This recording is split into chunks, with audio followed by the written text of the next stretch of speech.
So as I was saying, today we're going to have a look at one more lesson plan, a new lesson plan that we've got online, and two other types of activities, one for low level, one for high level.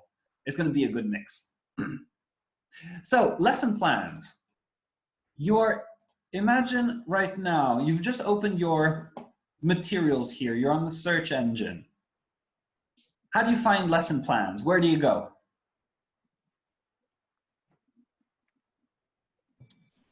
What do I click on to find lesson plans? Curriculum. Very good. Type of activity. And here we have it. In type of activity means what these activities are, because in your search engine, you've got all activities, and your search engine here lets you filter in, filter out activities. So in type of activities, if you go to lesson plan, click search, there you go. You've got only lesson plans. You see? So we're developing these right now. We're going to add more and more every week because, as I understood it, the last time I gave a webinar on understanding and using present perfect fluently, that really spoke to you.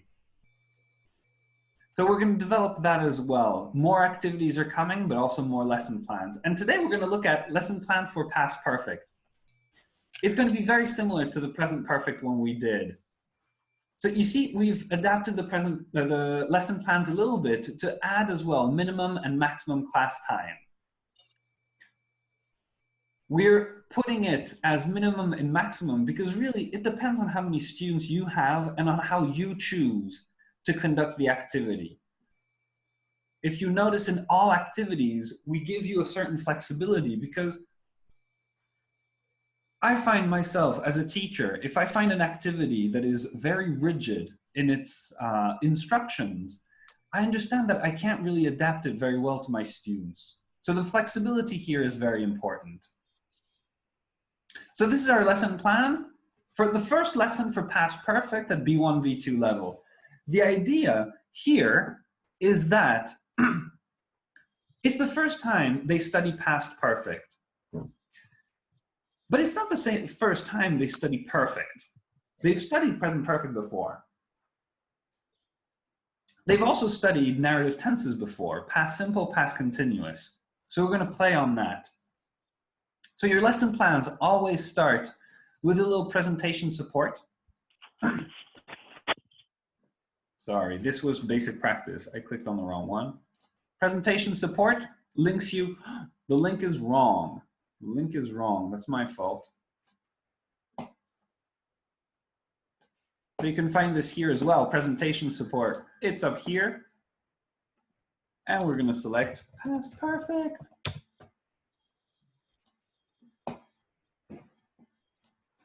So any presentation support activity here, you have a wonderful little YouTube activity, YouTube video with Tom telling us how he teaches.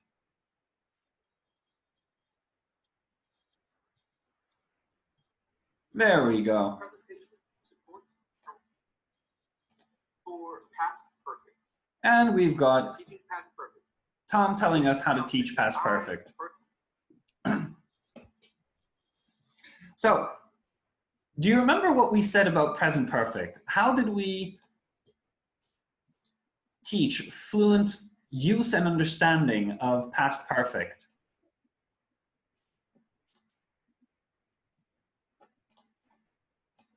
We should explain clearly. Yes, the explanation should be consistent. Very good.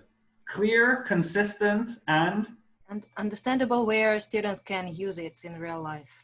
Exactly. So remember, present perfect, we explained it this way, that present perfect explains now. What I love about this explanation is that it easily transfers to past and future perfect. We're going to focus now on past perfect explains the past. So here you have basic practice and notes.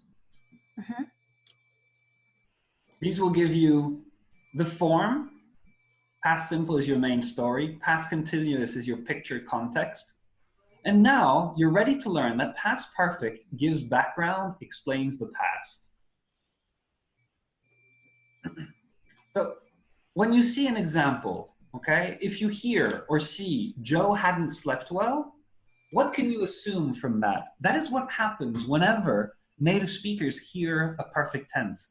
Native speakers start reading between the lines, making assumptions.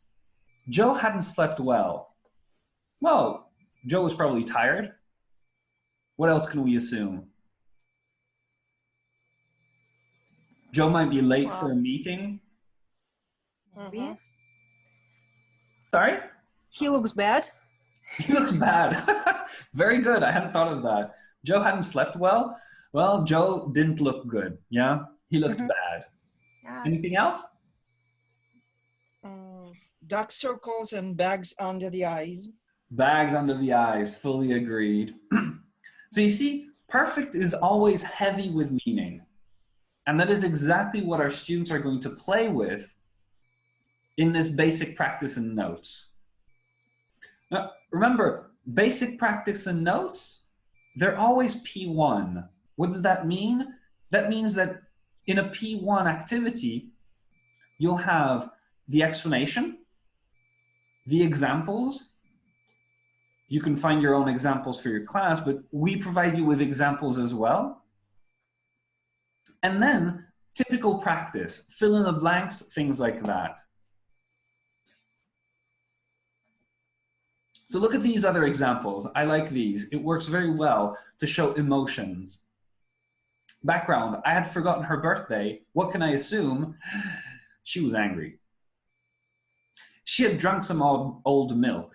What can I assume? She found it disgusting. She wasn't happy. I'd gotten a new haircut. Well, here, the interpretation can be, she was unhappy about it, or she was happy about it. And students are going to play activities like that. It's very, very good for students to feel past perfect. And remember, we did the same thing for present perfect. I had told a good joke. The person was laughing. I had forgotten her name. She had never seen a baby panda before. He had forgotten my name. I had told a bad joke.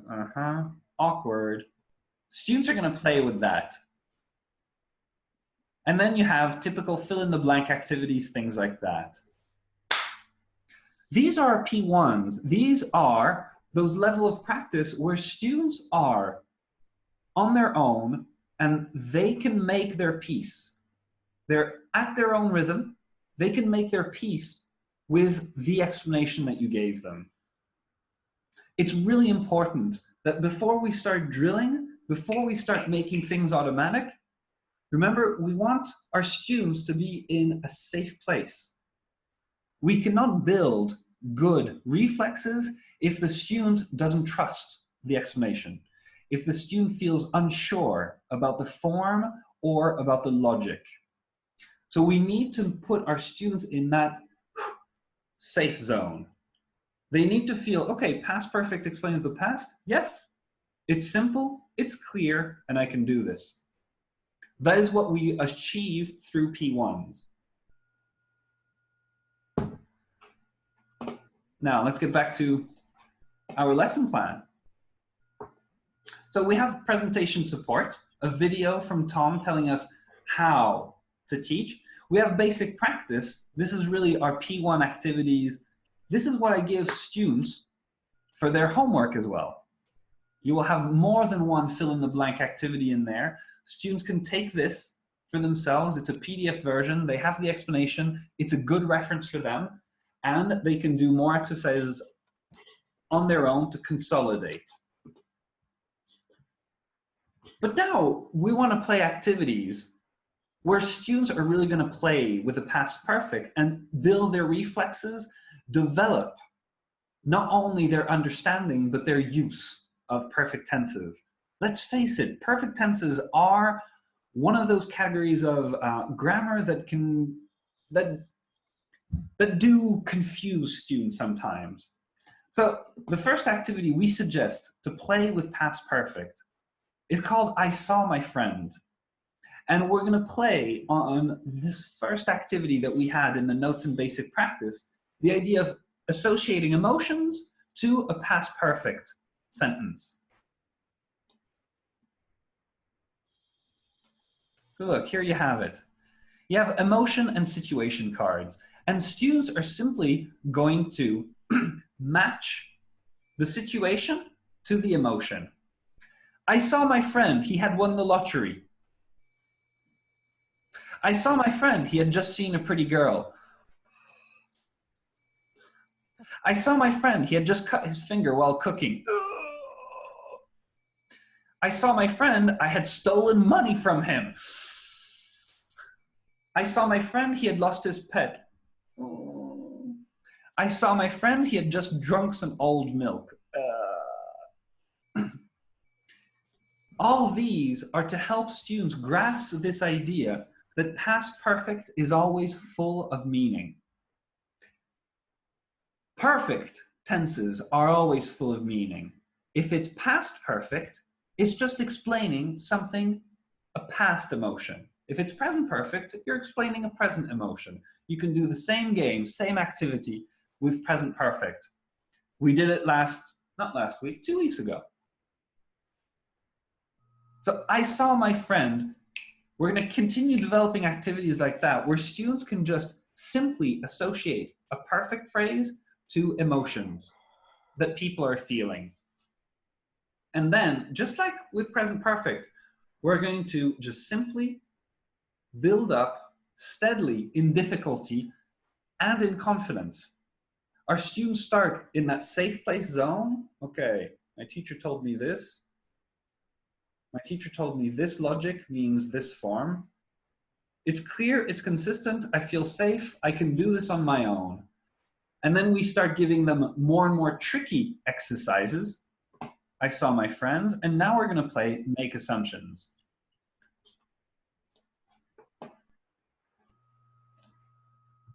Make assumptions simply goes with cards. On each card, there's a past perfect. We're not asking our students yet to play with the past perfect themselves. We're just playing on our understanding. So let's make assumptions. All of these are in past perfect. I had never cooked before. What can you assume? It is a first dish in your life that you're serving to your friends. And how do I feel about it? A little bit embarrassed, maybe. Maybe embarrassed, yes. Maybe a bit nervous. I don't know if you're gonna like it. Right. I mean, elated. I had never cooked before, but it went out just perfect. Sorry? Can you hear me well? Yes, now yes. Yeah, I think you could feel elated, like, excited, because you had never cooked before and your dinner went out just perfect. Agreed. Context is everything. So it's very good for students to play with that, and they'll brainstorm together and they'll have different ideas. You could be feeling nervous. Well, it's past perfect. So maybe you were feeling nervous, but maybe at the same time you were feeling excited. Wow, I'd never cooked brownies before, and here I was bringing you brownies, and I was like, ooh, fingers crossed. Make assumptions. He had not met his girlfriend's parents yet. He was nervous. Was he nervous? Yes. It's possible. Mm-hmm. I think most men, yes, they're probably nervous. It depends maybe what they heard from the girlfriend about the parents. If the girlfriend told the guy that, yeah, my father is ex-military or ex-army, he's huge and he has loads of guns, then definitely, I think yes. The boyfriend is feeling nervous the first time he meets the father, for sure. Maybe he was worried. He was worried a little bit. Maybe he was worried, absolutely. He had no idea what he was getting himself into. He had no idea what he was getting into. Well, in that case, that means that the girlfriend didn't prepare him at all. She didn't tell him anything about her parents. That's No. mean. Life happens. It's I like this activity for that. We students are going to brainstorm loads of different ideas. Look, the teacher hadn't slept well. We're all teachers. What can we assume here? The teacher hadn't slept well. She was also Yeah. nervous. She was Mhm. also Users nervous. got bad marks. Bad marks, yes. Didn't give us any home task. Or she gave a lot of home tasks. That's so context is everything. Absolutely, it could be both. It could be both. Well, not both. It could be either one. Okay, one last one. The museum had a lot more visitors than usual. It was overcrowded. The coronavirus finished. Yes. Fully agree. Fully agree. I recently made that comment to someone. Someone told me that in September all the schools were going to be online. That we would only have online education from now on because of the coronavirus. I have my doubts. At the same time, I think that yes, online education is developing a lot at the moment because of the situation, but people miss human contact, and I'm sure that the moment restaurants can open, the moment museums and things like that can open, they're going to be packed. Yeah. I'm looking forward to being able to go back to the restaurant, for example, because I don't know, I like going to the restaurant, having a nice steak or something like that. But I know that for the first couple of weeks, it's going to be packed. Yeah, and bubble, the odds are there are going to be less of them in a couple of months, because, unfortunately. So the rest of them are going to be packed. That as well, fully agreed. Mm-hmm. The same thing with schools. I think people who think that there will only be online education, I don't think so. I don't think so. I think a lot of students are going to be begging for speaking clubs and things like that as soon as we can. So this was making assumptions. Let's get back to our lesson plans. So as you saw, right now, students were still just making assumptions. They were reading, they were trying to play on their understanding of past perfect. And now we're going to do something similar to present perfect. We're going to explain the feeling. So this time we're going to do the opposite. We're going to give our students a feeling, and they are going to need to make past perfect sentences that imply this feeling. Okay? So as an example, well, we're not going to do nervous because we've already said nervous a few times right now. Scared. What could be a good past perfect sentence that implies that the person was scared? He had forgotten about her girlfriend's birthday. Very good. We're still on the same example. Mortified. You mortified, yes. He had just found out that he was going to meet his girlfriend's parents that very night, yes? Scared. Scary. Oh, he had seen, can you hear me okay? It seems, he had seen something really outlandish, like out of this world, like a gumanoid or something. Loch Ness Monster. Really? Okay. All right, what about bored? How can I imply that I was bored? I had marked 100 papers. He hadn't had his lesson. Very good. There are a lot, depending on our context, we're all teachers here, so we're going to think of a lot of teaching examples. I went to Antoine's webinar last week, and oh man, he had just been talking and talking and talking about the same boring stuff. Okay, this is why we're smiling all over the board. Yeah. Well, So boring. it's good fun. Teasing is one of my favorite. It's good fun. In classes, it wakes up students. I find when you provoke them a little bit, True. a little tease like that, they wake up. They're like, what? But oh. All right. That was our little lesson plan review for past perfect. And you see, this is lesson plan 1. More are coming. Remember, what we're assuming for all our lesson plans is that these are for 1 academic hour. Because really, a lesson plan, we can't make lesson plans that are flexible enough for any kind of length. So lesson plan, a lesson 1 is 1 academic hour. And we're going to add lesson 2, lesson 3, lesson 4, which are going to be review lessons, consolidation lessons, things like that.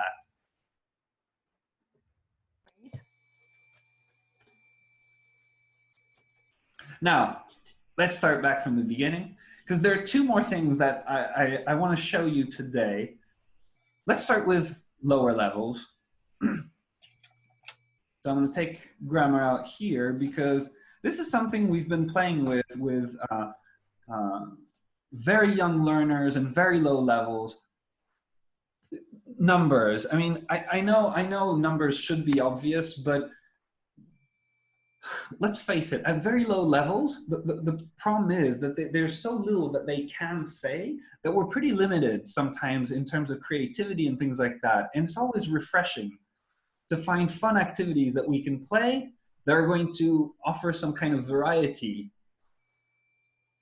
Because we can't just teach numbers by going, okay, everybody with me, 1, 2, 3. No, we need to provide some variety.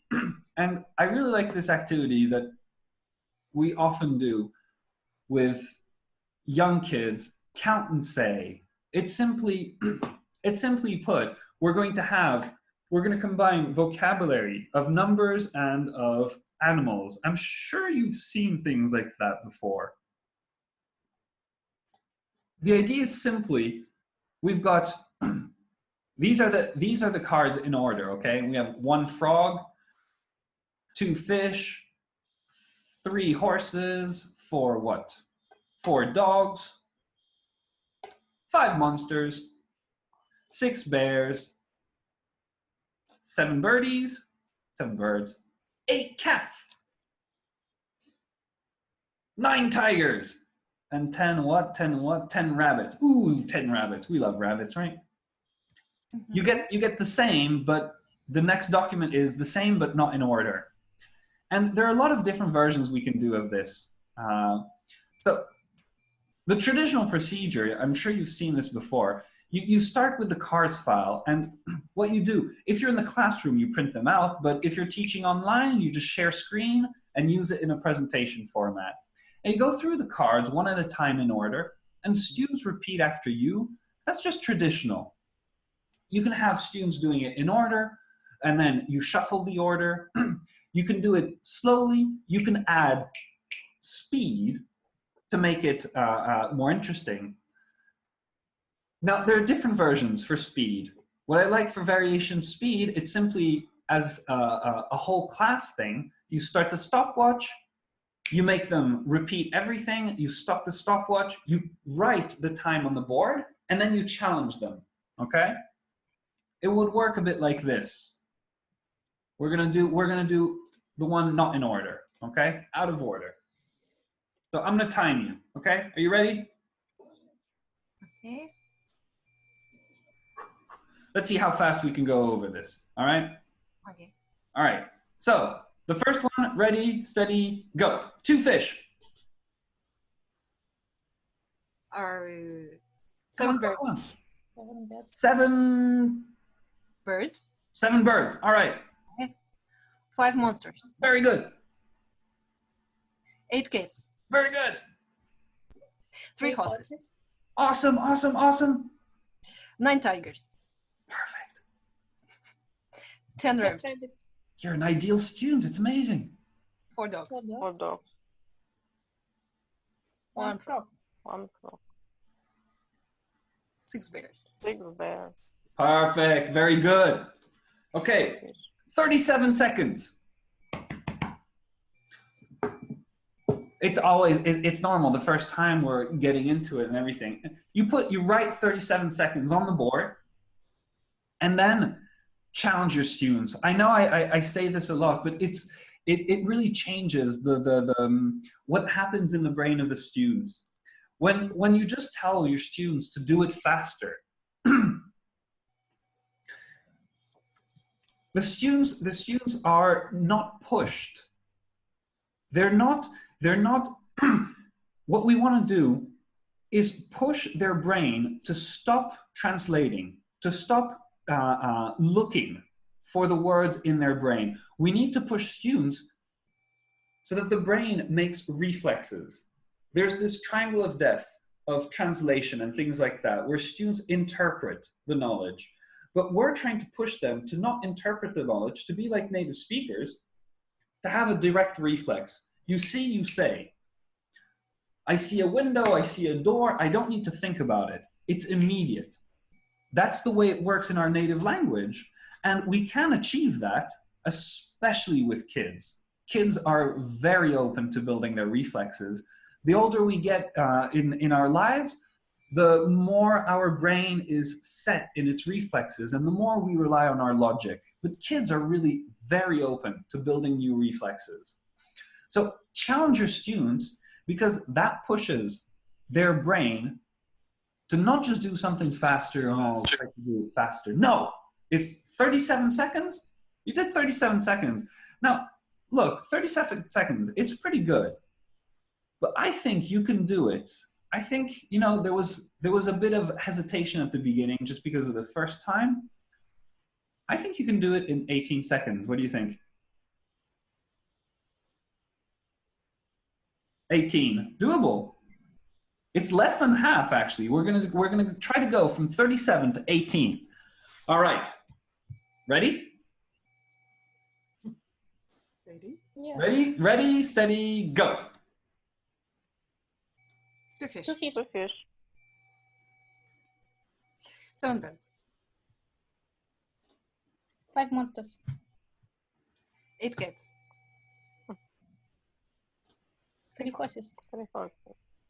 9 tigers. 10 10 rabbits. rabbits. 4 dogs. 4 dogs. 1 frog. Awesome. Well, I didn't click. Ooh, 6 bears. 6 bears. 6 I forgot about the 6 bears. Okay. We did it in 26 seconds. I write it on the board again. We're turtles. No. Why do I write it on the board? The whole idea is really, first of all, for students to feel progress. I'm sure you've noticed that learning a foreign language, I mean, if students only, there are two kinds there are two possibilities. Either students are, they're studying English because they were told to by their parents or by their bosses, in which case they don't really have a big motivation. And these simple challenges are all of a sudden all the motivation they need. You're provoking them, you're engaging in that way. The other possibility is that they are motivated, they know why they're studying English, but that motivation is so long-term, okay? I want to speak English fluently. Well, how long is that gonna take? Students don't feel the progress towards that goal every lesson, every time they do their homework. They need small victories, and these challenges are small victories that students can achieve every lesson.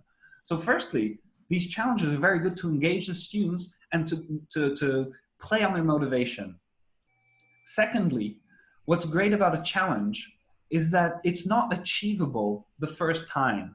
I did it on purpose. I gave you a serious challenge from 37 seconds to 18 seconds. Why? Because you know what?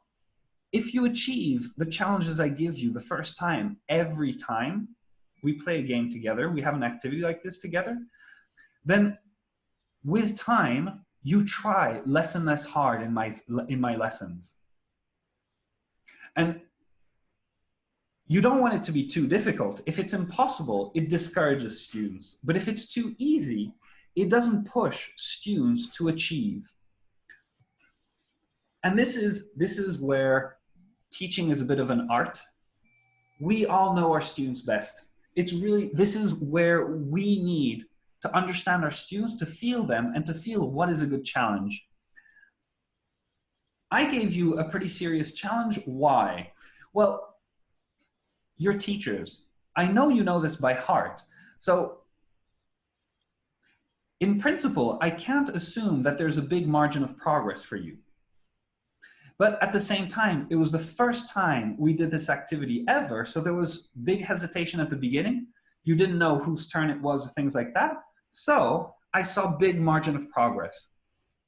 So this is just me feeling your first result and me feeling what is the best challenge for you.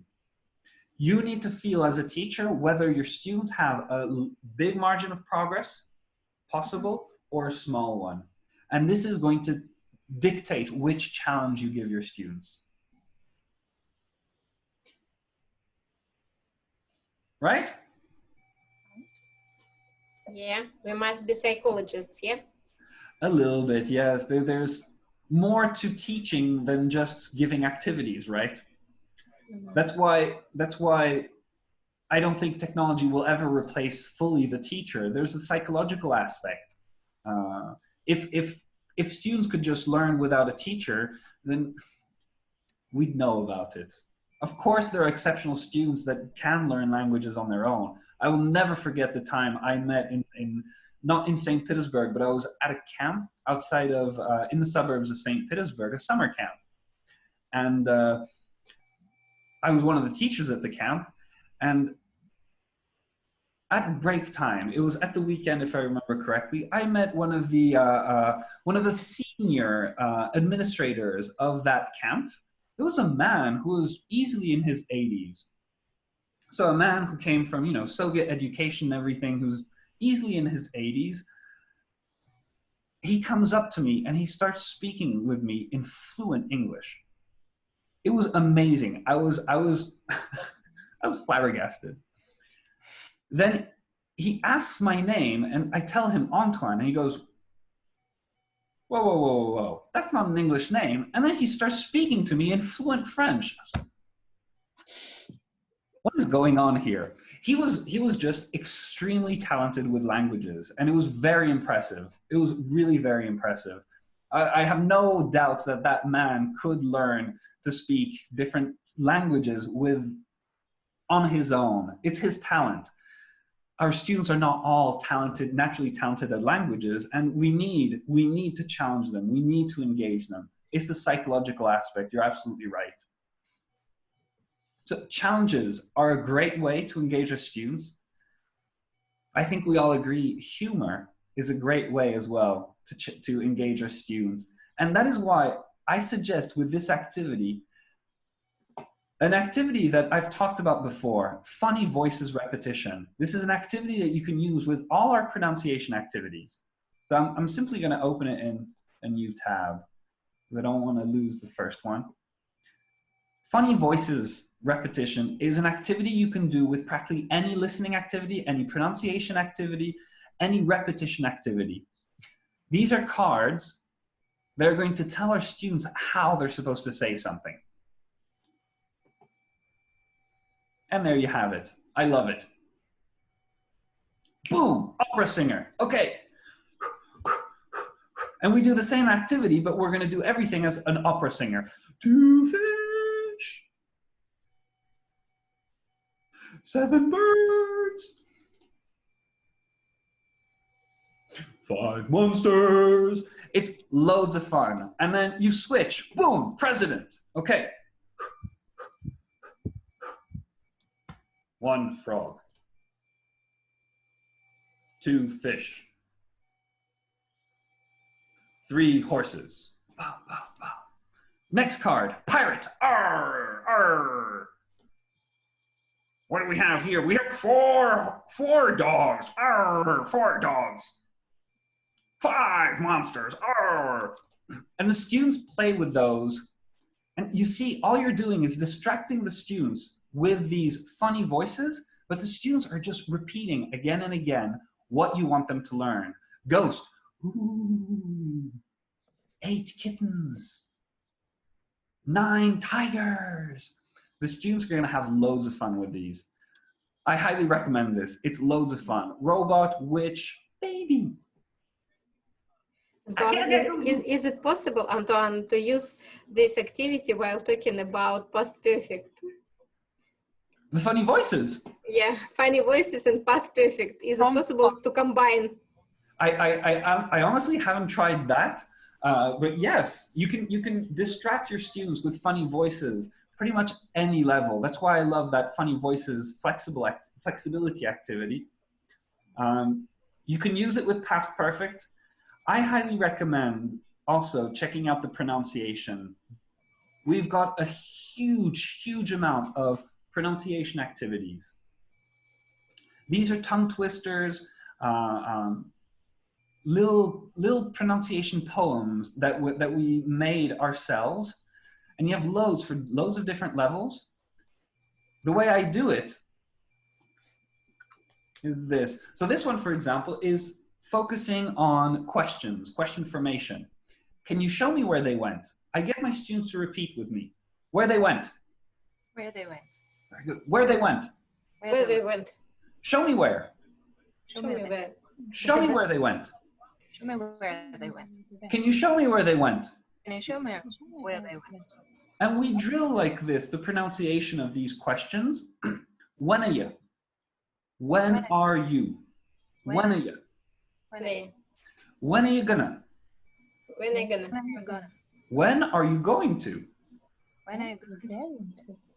So you can play on different levels of formality.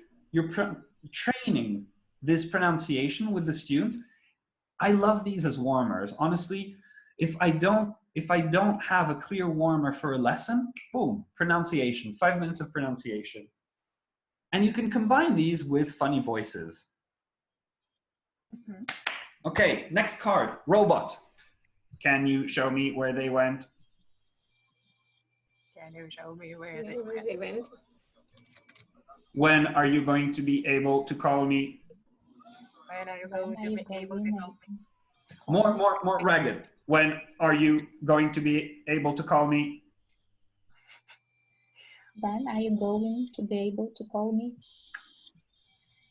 Next Only card. man can Go. Sorry? Only men can do this voice.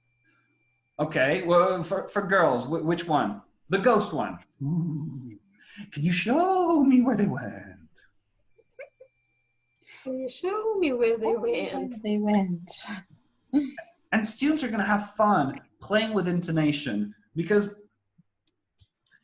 I find that is something, I don't know if you've ever heard of this comparison, comparing language fluency to chess fluency. Chess? Chess. I find it very interesting. It helps you feel free, maybe, yes? Can you play chess? Chess. Chess, I can't. You can't. You don't know the rules at all.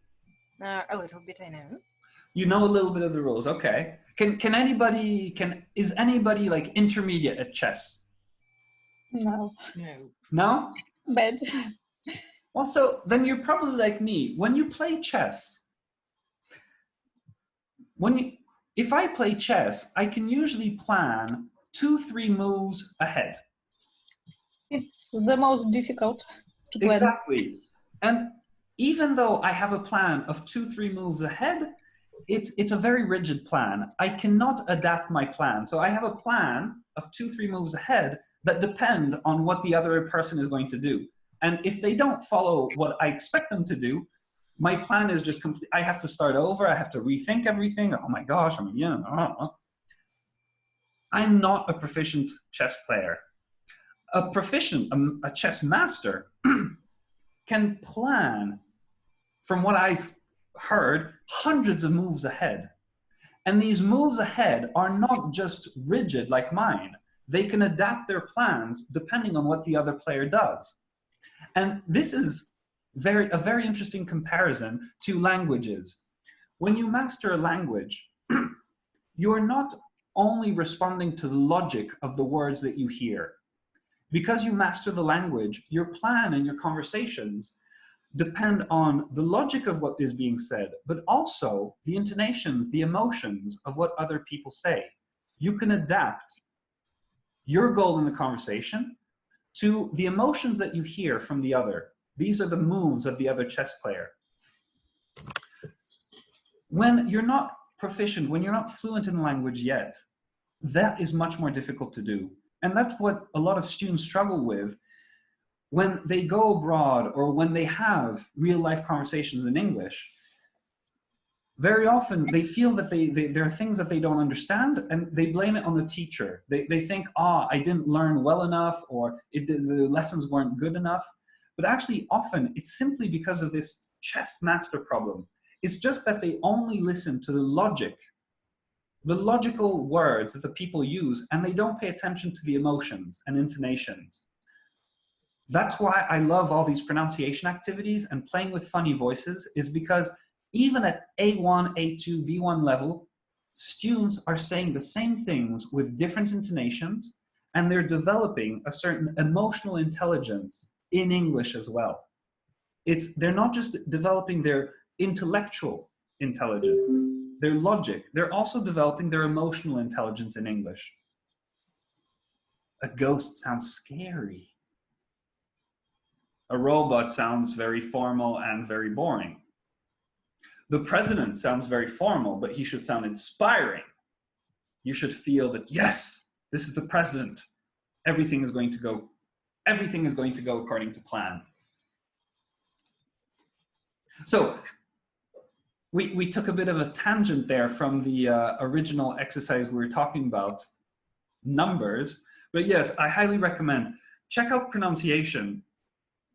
There are loads of pronunciation activities for different levels, also different age groups. There are special ones adapted to kids and things like that.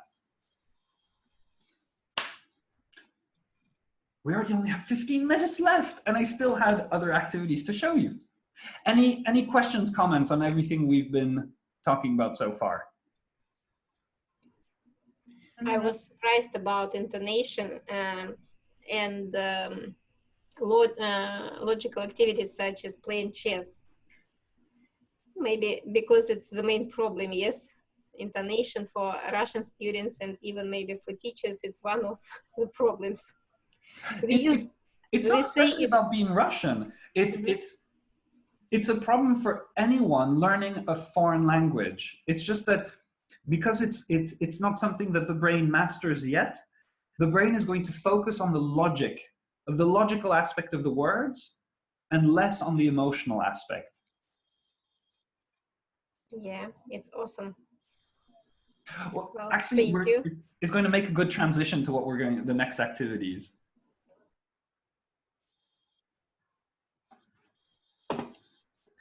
If you like these kind of things, I highly recommend you check out Advanced Communication Skills as well.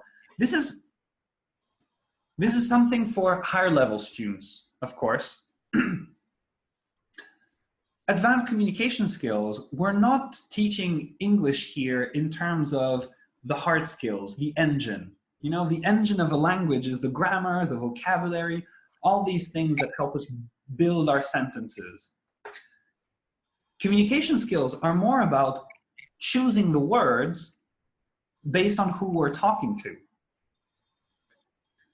I like to remind students that, hey, you know what? If Pushkin had only one way of saying, "You are beautiful," then his literature would be very poor. A poet like Pushkin can choose the words he uses. There are thousands of different ways of saying "you are beautiful."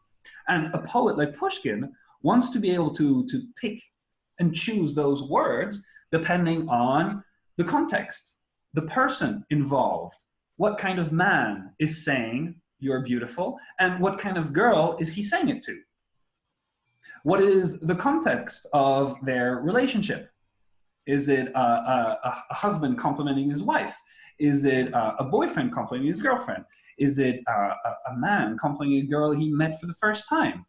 All these things are going to influence the basic phrase, "you are beautiful."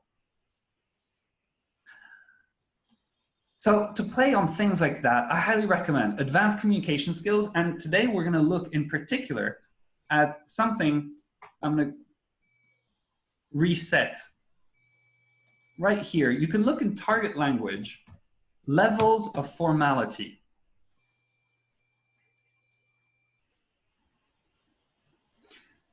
Because this is exactly what we're talking about.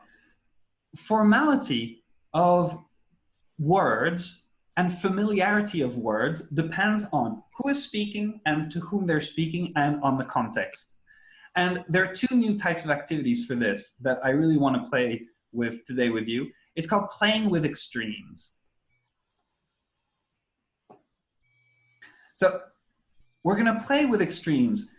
You're going to give students a list of phrases. Half of them are very formal, and the other half are very informal. And this challenge you're giving to the students is to rewrite exactly the same thing, the same meaning, but in the opposite format. So what is very formal, you're going to say it in a very informal way. And what is very informal, you're going to say it in a very formal way.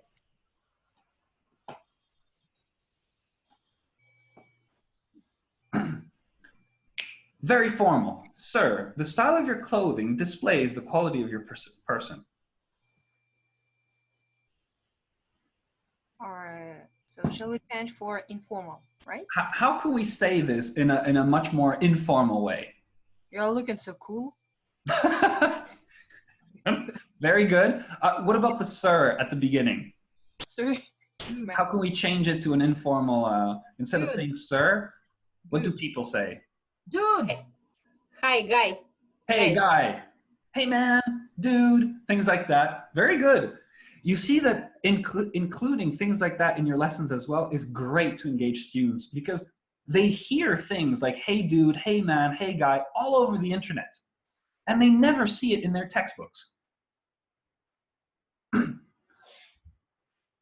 Now, what about the opposite? Very informal. This is my bad for being late. This is a very informal way of saying, of apologizing for being late.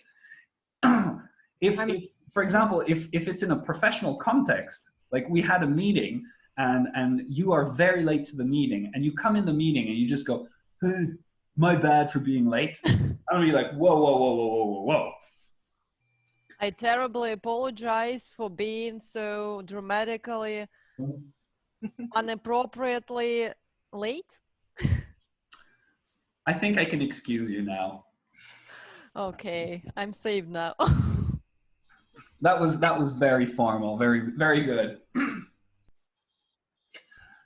I love these activities with students. These are, again, these are great ways to change the format and surprise your students, engage them with real life context.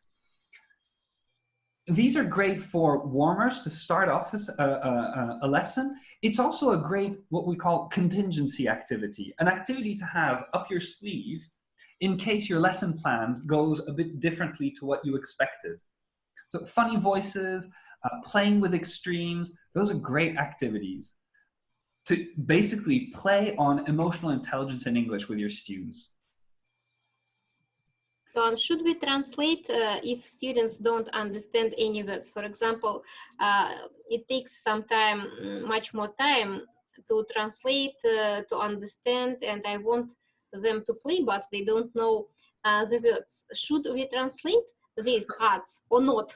So this is why we always put levels that we recommend these activities for. Because you're absolutely right. If students if students don't understand something, it wakes up a part of their brain that sometimes causes confusion when we're doing speaking activities. You don't want to confuse your students when you've taught them something solidly. You've built their reflexes well, and they feel confident about this aspect of grammar or vocabulary or whatever. But all of a sudden, you give them an activity where there are a lot of words that they don't know, for example. This is going to wake up their logic. This is where you hear students going, teacher, teacher, what's going on? And they have loads of questions, and it kind of cancels, it ruins the first part of the lesson that was going so well. So that really depends. If you're using this activity towards the end of a lesson, I highly recommend you don't use this activity if you know that your students don't know these words. You can translate if you use this activity at the beginning. This might be interesting vocabulary for them to know. You're absolutely right, if they don't know it yet. Well, thank you very much. I'm not opposed to translation at all. It all depends. It all depends how you build the reflexes of your students afterwards. The example of that elderly man that I met at a summer camp around St. Petersburg. He told me most of his language education was by translating, and the result was amazing. He was speaking English fluently. Interpreters and translators, they're also taught in such a way, yeah? Exactly. I know there at the moment there are a lot of, I find as a teacher personally, I find that when there's a methodology that tells me that you must never do this or you must always do this in this way, I'm usually a bit skeptical, because we're all teachers. I think we all know and understand that the classroom context is a complicated context. Students are different, teachers are different, sizes of groups are different, cultural aspects are different, ages are different. It is, if a methodology tells me never do this, maybe it's a bit too rigid. Maybe it's a methodology that is adapted to a specific context that they're not describing here right now. So coming back to your question about translation, it depends. Oh, thank you. And what if students use both languages? For example, they want to speak English, but sometimes they use Russian words, then they shift from Russian into English. Is it good or bad at this level? Maybe level A2 or A1? I would say it really depends. So, okay, the context is very low level students, right? A1, A2 level students. Yeah. After B1 level student, after B1, I hopefully, I don't want to hear my students using their native language. As I know, we can go in details on level, in very really precise details on what students can or can't do at those different levels. But I find it's good sometimes to simplify and to summarize for students. I tell my students this: when you're at an A level, A1, A2, you're still learning to express yourself. You cannot express most of the things you want to. You're learning words and grammar to express yourself. When you're at the B levels, B1, B2, you should at least have one way to express most of the things that go on in your head. You see what I mean? What is this way? It depends, but let's say I'm feeling hungry. I have one way at least. I can at least say I'm hungry, or I haven't eaten, or something like that. I at least have one way to express what I want to express. C-level students, C1, C2, this is where they're learning to be really fluent speakers, because they're finally learning more than one way. A real C1 level student, if they want to say that they're hungry, they have different options, and they can choose from them depending on the context. So coming back to your question, at A1, A2 levels, at A1, A2 level, yes, your students cannot express everything they want. And sometimes they want to use Russian words, well, their native language words, to express themselves. I would not stop them from doing it, because if they are expressing themselves, then at least the victory that you have is that you've engaged your students. They want to express themselves. They're trying to. Well, thank you very much. You want to stop them if you notice that they're saying things in Russian that you know they can't say in English. Remember that the teacher always knows more than the student of what they know. So you know, if you know that, hey, this, you could say it with something I taught you a week or two ago, then you want to correct them and help them do that. But if they're trying to express themselves, let them express themselves. Just push them to express themselves as much as possible in English. B1, B2 level students, they should be able to say most of the things they want to say in English. Well, thank you very much. I'm guessing you were referring to maybe, for example, a word like hygiene, yes? It's not a word that our students might know. About hygiene, we guess, because it has some similar sounds maybe with Russian language. True, true. How can you say in a less formal way, in a very informal way, his hygiene left something to be desired? It stinks. He's untidy. He's untidy, he stinks. Reeks of something really dodgy. Very good, very good. How about you want to tell me, you want to tell me, catch you later if you're free then? But this is very informal. Oh. Let's do it in it's professional context. Would you prefer to meet me at your earliest convenience? Earliest convenience, oh la la. Would you, could you? I was wondering, students are going to play a lot with those indirect questions and those very formal structures. It's a lot of fun. I also think that it can be a brilliant warm-up, even if they don't know how to correctly paraphrase it, that they will have a lot of fun at the beginning of a class, but it might also be a target language. So to introduce how it's properly done in another register. Exactly. I'm guessing you're thinking of indirect questions. One of them. I also like this isn't new, but I also like be ridiculous. Because, well, let's face it, English can sound a little bit formal, very formal English can sound a little bit ridiculous to different cultures around the world. For this, I mean, I'm learning Russian. I know that when I teach, I was wondering if you could perhaps a structure like that. Most of my students, Antoine, do people really speak like that? So of course I tell them, well, commonly, no. This is not everyday English for sure. But it's fun to play with. It's fun to play with. I love, yes, students are going to have fun with that. And it's nice to point it out that we're going to be ridiculous.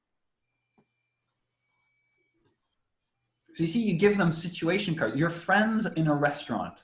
Your friends deciding which movie to see at the movie theater.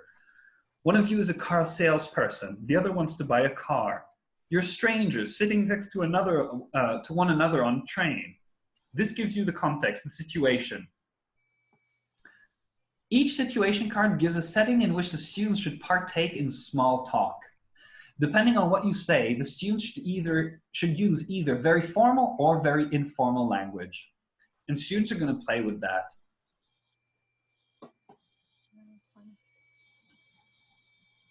So coming back, you're strangers sitting next to one another on the train. We're all strangers on the train. And we start small talk. The most typical small talk is, you know what? I think it's going to rain soon. Are you on the same train as I am? It's not. You don't think it's going to rain soon? Yeah, there are a lot of clouds. It's cloudy. You too? You too? Yeah. We're on a magic train, okay? Of course. I see very heavy clouds, very heavy dark clouds. I'm worried it's going to rain soon. Yeah, it's been a while. It hasn't been raining for quite a while. Yeah. And we continue. Students, I like challenging students. You're going to do small talk for a minute, and then for 2 minutes, and then for 3 minutes. And students really get into this. And they have fun being ridiculous, either being overly formal or overly informal.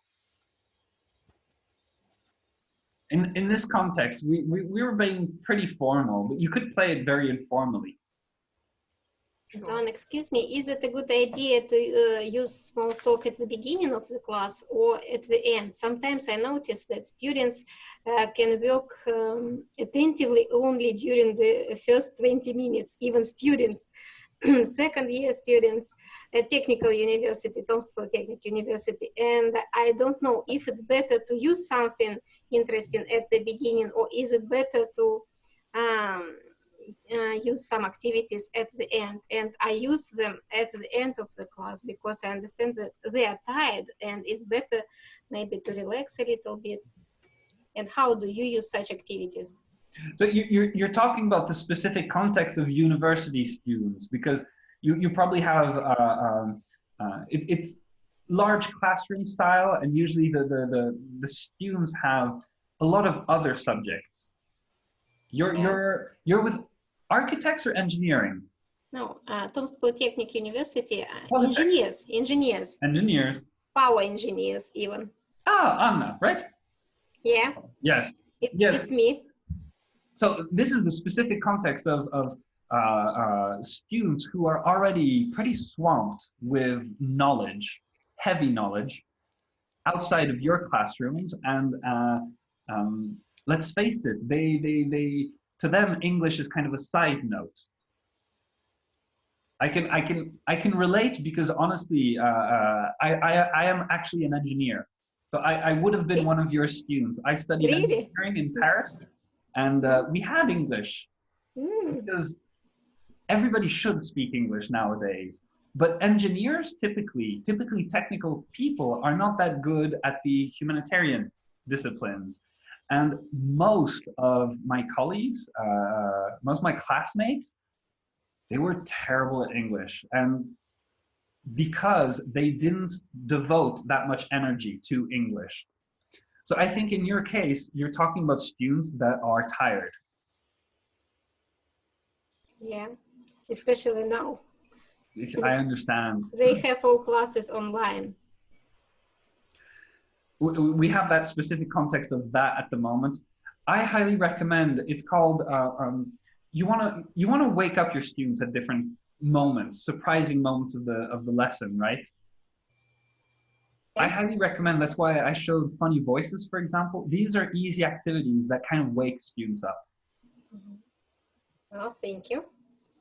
And I like waking students up with a short activity like that. So just before doing Be Ridiculous, for example, take a pronunciation activity that you'll do for 2-3 minutes with funny voices with the students. So it wakes them up. Like, what are we doing here? This is not typical, usual English class material. Why are we not filling in the blanks? It wakes them up, and then you follow that with your speaking activity. Yeah, well, thank you. I'll try. I would do that. Pirate voices. Yeah. Maybe it would be great to use video episodes from different serials, films for young people. So that's great, of course. And then discuss and learn some language from this. It's interesting and it's very lively. So why not? That is a very good idea, Olga. So for this, I highly recommend. It's perfect because the weekend is coming and we are all begging for things to do and things to watch at the weekend, right? There's TED Talks maybe, or something. I'm going to recommend that you watch a British TV show this weekend. Try it out. You're going to find it very interesting yourselves as English teachers, and you're going to see it's a brilliant TV show for students because you're going to see a lot of different levels of formality of English.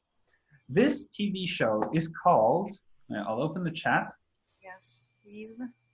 It is called Keeping Up Appearances. Okay. Sorry, 2 R's. There should be 2 R's.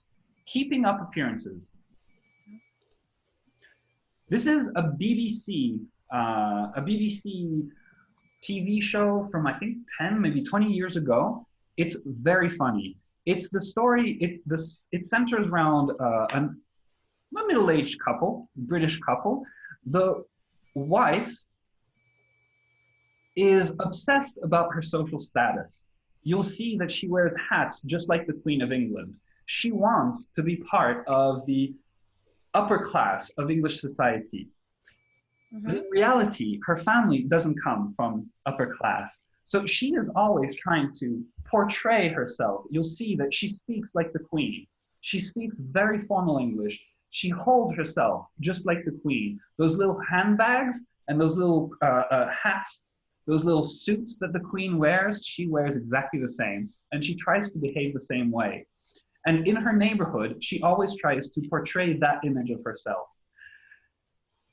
But she has 2 sisters, one of whom is still not married and has a new boyfriend practically every 2 or 3 episodes. And the other one is married, but she's married to the typical English football fan. I remember even a funny joke at one point. He said, at one point he told her that he hesitated on getting married to her because he found out that she supported Liverpool and he couldn't even imagine himself being married to a Liverpool fan. It's that level of football fan hooliganism. It's very funny to see the clashes between the 2 because her regular family loves her, of course, and wants her to be happy, but they still visit her sometimes in her neighborhood and they behave very naturally. They don't understand sometimes why she's ashamed of them. And she is there with her very formal English trying to fit in her new neighborhood. So I highly recommend it. Watch a few episodes this weekend. It's called Keeping Up Appearances. And you were asking, Olga, it was a very good idea. If you're looking for good videos to show your students different levels of formality in English, that is going to give you brilliant examples. Keeping Up Appearances. You see how excited I am just to share. I love that TV show. Thank you. Oh, thank you. All right, we've lasted a bit longer than planned. I'm going to have to go, but brilliant talk today. I'll send you the invitation for next week's webinar. I'll try a different day and a different time just so that we can all tune in. All right? Right. Yeah. Thank you very much, Anton. Thank you for your job. Thank you for the recommendation as well. Yeah. Have a good weekend. You're absolutely welcome. It was brilliant. Thank you. Take care and let's continue working together. Bye-bye. Teamwork. Thank you very much. Take care of yourself. Bye-bye. Enjoy your weekend. Thank you. The same to you.